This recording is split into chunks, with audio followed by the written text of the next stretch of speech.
Hey guys, George here. This week I'm going to answer some questions about trees. We are up in the Brookside neighborhood, and you can see this tree here, how the roots are sticking out way further than the trunk.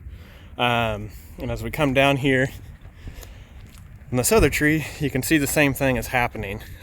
Basically, what you are dealing with there, especially, let's see here, right? This line, that is where the rootstock of the tree is meeting the grafted stem that makes up the trunk. So basically those were two different trees, and those trees were ashes for this instance. So the rootstock is growing marginally faster than the stem is. So as that tree is taking up nutrients and growing, the roots will grow a little bit bigger, and then the stem is growing a little bit shorter. So what you'll see sometimes is the exact opposite of that. So you'll see the stem of that tree is almost bulging out over the top of the roots. That's just another, where everything is inverted. When we get to a tree like this, you guys can see here, this is a burl.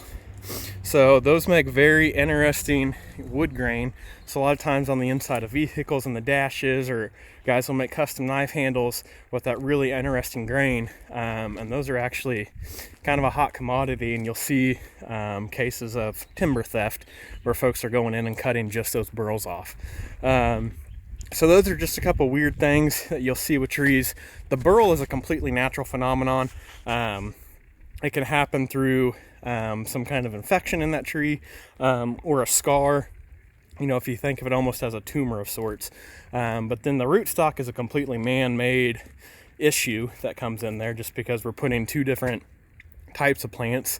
So to make it kind of in a everyday terms, it'd be something like having an F-150 with a bed that's supposed to be on a 1-ton pickup, or an F-350 dually, and or vice versa, having a dually pickup with a single wheel bed on it. So those are kind of how those stocks work. So if you see that, there's nothing wrong with that tree. That's just kind of a weird growth phenomenon you see. So if you guys have any questions or anything, let me know. We will be posting some cool work. We're getting ready to finish up and moving on with the rest of our spring. Take care.